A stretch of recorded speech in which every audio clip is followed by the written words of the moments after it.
ദൈവത്തിന് കീഴടങ്ങുക. കീഴടങ്ങൽ എന്ന വാക്ക് കേൾക്കുമ്പോൾ പലപ്പോഴും നമുക്ക് തോൽവിയെക്കുറിച്ചോ ബലഹീനതയെക്കുറിച്ചാണ് എപ്പോഴും ചിന്ത വരുന്നത്. എന്നാൽ ദൈവമായുള്ള നമ്മുടെ ബന്ധത്തിൽ ഇത് വലിയ ശക്തിയുടെയും യഥാർത്ഥ സ്വാതന്ത്ര്യത്തിന്റെയും അവസ്ഥയാണ് കാണിക്കുന്നത്. യഥാർത്ഥമായി ദൈവസന്നിധിയിൽ കീഴടങ്ങുക എന്നാൽ എല്ലാം ഉപേക്ഷിക്കുക എന്നതല്ല അതിന്റെ അർത്ഥം. നമ്മുടെ എല്ലാ വിഷയങ്ങളും ആഗ്രഹങ്ങളും സ്വപ്നങ്ങളും എല്ലാം അറിയുന്ന ദൈവത്തിന്റെ കരങ്ങളിൽ നമ്മെ ഏൽപ്പിക്കുക എന്നതാണ്.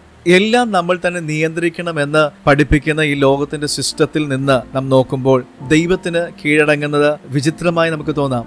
എന്നാൽ മനസ്സിലാക്കുക, നമ്മുടെ ജീവിതത്തിന്മേലുള്ള നമ്മുടെ കൺട്രോൾ ദൈവത്തിന് വിട്ടുകൊടുക്കുമ്പോഴാണ് യഥാർത്ഥ സമാധാനം, സ്വസ്ഥത നമുക്ക് ലഭിക്കുക.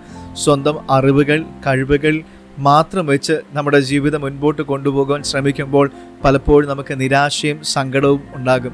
പൂർണ്ണ ഹൃദയത്തോടെ യഹോവയിൽ ആശ്രയിക്കുക. സ്വന്തം വിവേകത്തിൽ ഊന്നരുത്. നിന്റെ എല്ലാ വഴികളിലും അവനെ നനച്ചുകൊള്ളുക. അവൻ നിന്റെ പാതകളെ നേരെയാക്കും.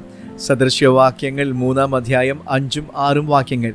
ഈ വാക്യത്തിൽ കീഴടങ്ങലിന്റെ പ്രാധാന്യം വ്യക്തമാകുന്നു. നമ്മുടെ പദ്ധതികളെക്കാൾ മികച്ചതാണ് ദൈവത്തിൻ്റെ പദ്ധതി എന്ന ആഴത്തിലുള്ള ഒരു തിരിച്ചറിവ്.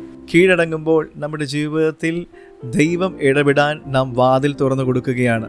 നമ്മുടെ ചെറിയ ചിന്തകളെക്കാൾ വലിയ ദൈവിക ഇഷ്ടങ്ങൾ നടപ്പിലാകുവാൻ ഇത് സഹായിക്കുന്നു. എല്ലാ കാര്യങ്ങളിലും നമ്മെ തന്നെ നിയന്ത്രിക്കുവാൻ ശ്രമിക്കുന്നതിലുള്ള ഭാരത്തിൽ നിന്ന് ഇത് നമ്മെ മോചിപ്പിക്കുന്നു. ഇതിനർത്ഥം നമ്മൾ ഒന്നും ചെയ്യാതിരിക്കണം എന്നല്ല, മറിച്ച് ദൈവത്തിൻ്റെ ഇഷ്ടത്തിനൊത്തവണ്ണം പ്രവർത്തിക്കുക എന്നുള്ളതാണ്. അധ്വാനിക്കുന്നവരും ഭാരം ചുമക്കുന്നവരുമായുള്ളവർ എല്ലാവരും എൻ്റെ അടുക്കൽ വരുവിൻ, ഞാൻ നിങ്ങളെ ആശ്വസിപ്പിക്കും. ഞാൻ സൗമ്യതയും താഴ്മയും ഉള്ളവനാകിയാൽ എൻ്റെ നുകം ഏറ്റുകൊണ്ട് എന്നോട് പഠിപ്പിൻ, എന്നാൽ നിങ്ങളുടെ ആത്മാക്കൾക്ക് ആശ്വാസം കണ്ടെത്തും. മത്തായി സുവിശേഷം 11-ാം അധ്യായം 28-29 വാക്യങ്ങൾ. യേശുവിൻ്റെ വാക്ക് കീഴടങ്ങലിൻ്റെ ഏറ്റവും വലിയ വാഗ്ദത്ത നമുക്ക് നൽകിയാണ്. ദൈവിക നടത്തിപ്പിൽ നാം വിശ്വസിക്കുമ്പോൾ നമ്മിൽ പ്രതീക്ഷകൾ വർദ്ധിക്കുന്നു. ദൈവിക ശക്തി മനസ്സിലാക്കി ദൈവത്തെ നമ്മുടെ ജീവിതത്തെ നയിപ്പാൻ അനുവദിക്കുന്നതാണ് യഥാർത്ഥ കീഴടങ്ങൽ. ഇത് നമുക്ക് കൂടുതൽ സമാധാനവും സന്തോഷവുമുള്ള ഭാവിയും വാഗ്ദത്തം ചെയ്യുന്നു. God bless you.